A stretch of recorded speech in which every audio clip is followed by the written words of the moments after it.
meet my bride. Let's go for a ride in my newfangled automobile. Just where we will go, nobody knows, but it's sure a great way to feel. Behind the wheel of the speed meter steel, it's my newfangled automobile. Hello and welcome to Vintage Car History. I'm Wild Bill. At the turn of the 20th century, there were some nations, like many in Europe and Asia, that had thousands of miles of roads already in place due to millennia of road-building civilizations having already lived there. Other nations did not have such heritage and had to start building roads from scratch. In either case, no roads existed at that time that were designed for automobile traffic. So what had to be done to the old Roman, Chinese, and Indian roads, and the new ones in the New World, to make them car-friendly? Now, if you'd like to see the history of roads in general from about 4000 BC onwards, there is a special on the channel called Roads that goes into the backstory in some detail. But for this missive, we'll look at the state of road construction around about the year 1900 in Europe and the USA, as both had one or the other problem that all nations had at the time. No roads at all, or roads that didn't support cars. Let's look at the European situation first and how it was addressed. The engineers of ancient Rome understood the problem regarding roads. They don't last. Designing roads for the empire that could handle the traffic was easy. Making roads that would stand the test of time was another matter. Personally, I'm just going to say that I hear all the time about how amazed folks are at what ancient engineers figured out. Well, a good engineer will look at a problem, take what data is available at the time, and work out a solution. And the Romans, as well as other ancient civilizations, had good engineers like we do today, and they did exactly that. No surprise there. The major problem facing these Roman civil engineers of 2,000 years ago was erosion. It seems that the planet Earth doesn't like roads and will do everything in its power, and it's got a lot of power, to destroy it. Earthquakes, landslides, winter freezes, floods.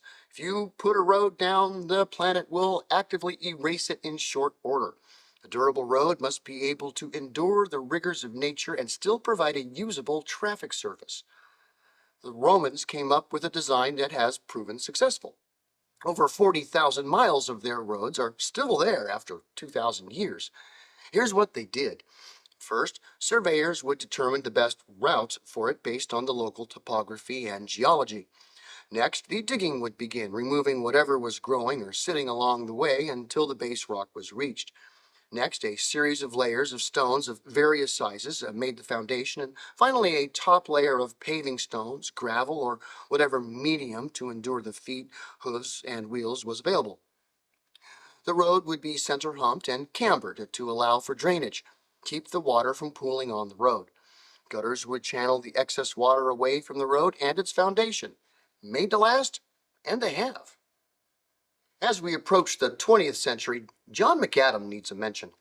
Back in the 1820s, he came up with a way to make good roads that wouldn't wash away with every rain and do it far more economically than the Roman method.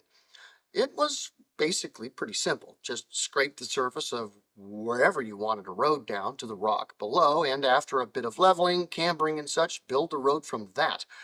The idea worked, and for the rest of the 19th century, roads were built using his methods. Macadam roads were usually not paved with anything beyond crushed gravel and sand, and of course the old Roman roads still had their various pavers on them.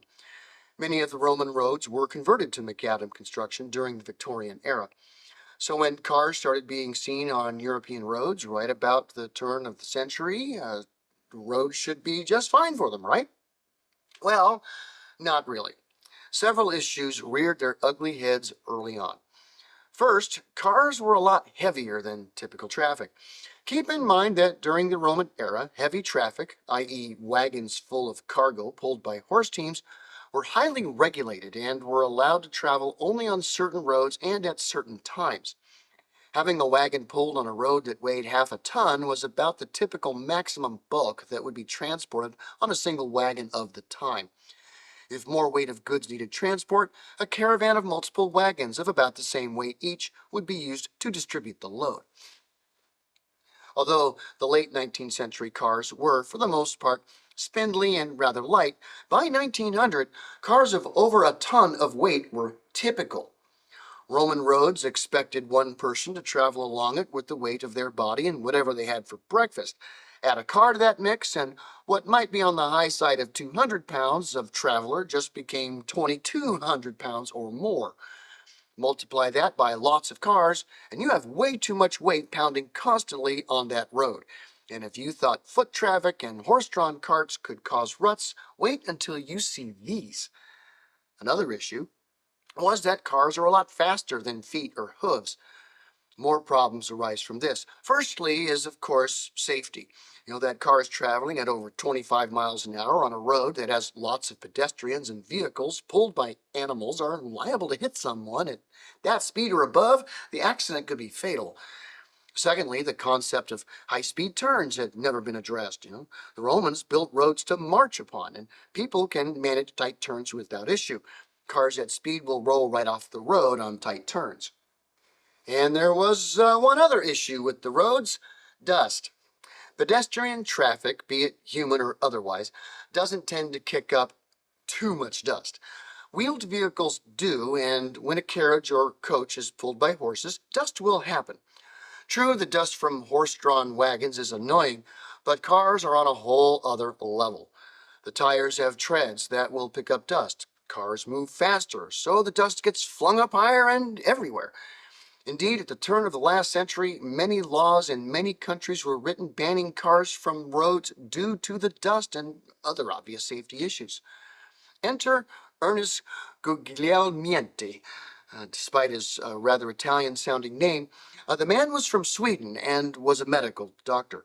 In the late 19th century, he invented a breathing device to supply fresh air to people in hazardous places, underwater, high mountains, fighting fires, mines, and other such. In 1902, he was living in Monaco, and the question came up: how can the dust caused by cars be eliminated without eliminating the cars themselves? His solution was simple: coat the road with tar. Now, something like this had been done before. A natural asphalt had been used to surface a road as early as 1852, but it is rare and expensive.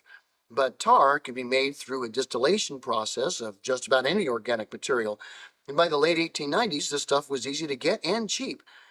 Simply mixing some tar with crushed gravel fixed the dust problem just as well as natural asphalt. This method of road surfacing quickly spread across the world and became the standard, and still is. As mentioned earlier, cars are a lot faster than horses and such. The roads built by the ancients had lots of hairpin turns so as to fit into the local terrain. That's no problem when at a walking pace, but when traveling at 30 or more miles an hour, the sharp curves are treacherous.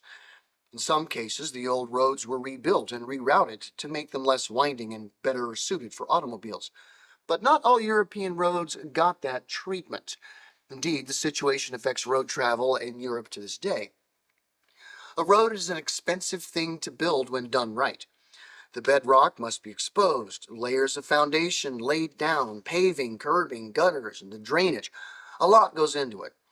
And since the Romans were kind enough to do all of that at their expense, modernizing their roads was and is a whole lot cheaper than starting from scratch.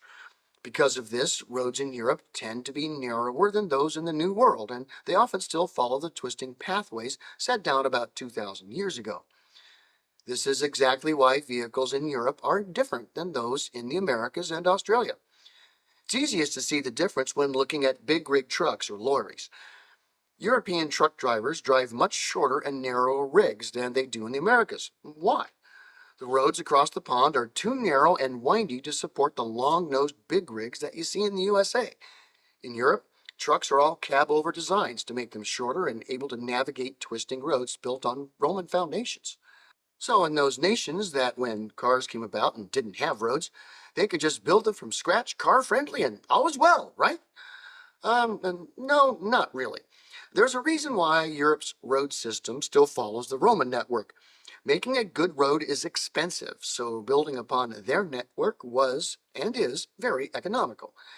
If you have a country where there are no roads, you have to build them and at considerable expense if you want them to last. Getting a government of a young country to spend money on road construction is a tall order. So in places like the USA and Australia, roads, if any, were typically locally produced, funded, and maintained, and rarely paved. Railroads were the transportation standard in the 19th century, and by 1900, industrialized nations across the world had effective rail networks. Consider the situation in the USA. There were no roads that cars can use, but plenty of rail lines to go wherever you need to go. Why bother with cars? If you gotta go somewhere else, take a train. Here is where technology meets culture. At the turn of the last century, car culture began to emerge, and with it, a desire to drive. Across the globe, clubs, organizations, and lobbyists cropped up everywhere to promote automobilism. The idea of being in complete control of your destiny or destination, driving a large, heavy vehicle that will utterly and simply obey your commands, freedom, driving cars was and still is a revolutionary ideology. Because of this, many governments resisted cars on both sides of the pond. Not only the expense of upgrading existing or building new roads would have to happen, but the populace would have, as a result of the roads, the ability to go wherever they wished and with no ticket to show the government what they did. If you were a high-level government official in 1900 and you were being pressured by a new lobby to spend huge amounts of money to support a fringe group of people using a machine that defies all the rules of the road established hundreds of years ago, telling them to get stuffed was the logical response of legislators. And so the battle began between governments and automobilists. That is a tale for another day. But when it comes to the roads, by 1900, the situation was clear. Support cars or condemn them on the roads of your nation. And history has demonstrated what happens to a people without cars and roads to drive on. Economic suppression. With cars and roads comes individual freedom, which is not always a right. When you drive your car on a road today, you're expected to respect the privilege. Drive responsibly. Thanks for watching Vintage Car History, and we'll see you next week.